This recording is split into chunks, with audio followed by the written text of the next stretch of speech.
The digital ID, just like in communist China, just like in the CCP, and you can begin to understand what the future might hold if we continue to allow things like this to move ahead unabated, unchecked.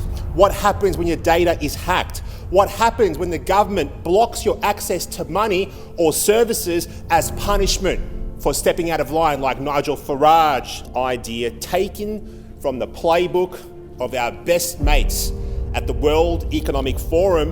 The elites are going to push us to a point where we will own nothing, zip nada, and we will be happy. What happens when you exceed your carbon limit and you discover that your ability to buy and sell is suddenly cut off? I'll give you an example. The government could easily restrict what you spend your money on. Perhaps they restrict how much alcohol you can buy or what food you can buy. Perhaps they say you can only purchase a certain amount of red meat this month because you've reached your carbon quota.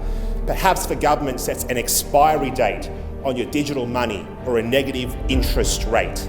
The potential for abuse of this technology is limitless, and at the end of the day, it's first and foremost about control of the population through the financial system.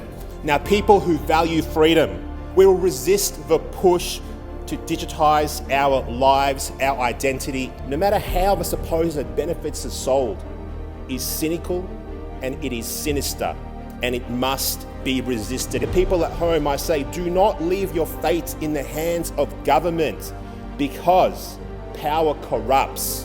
While we still have cash, that form of currency that can be accessed without being under the prying, all-seeing eye of the state, we still remain free people.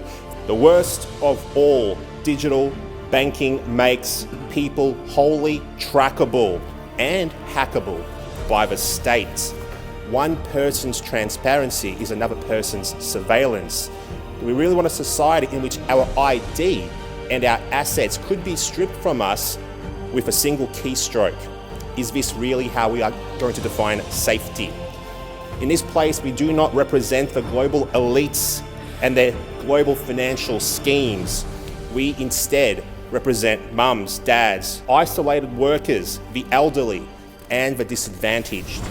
We represent people who should be free to trade without the all-seeing eye of the state scrutinizing every purchase. We represent freedom. This should concern every single Australian who values freedom.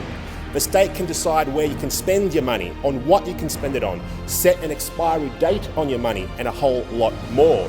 The World Economic Forum, under the leadership of the unelected Bond villain-esque Klaus Schwab, have already declared their intention to provide citizens with a carbon allowance. Eventually, cash may be banned, and there'll be no buying or selling without the express permission of the government. With this digital ID, do not be fooled, people at home. The government does not care about you. They are not your friend. All they care about is more power of control for themselves and their mates in big corporations.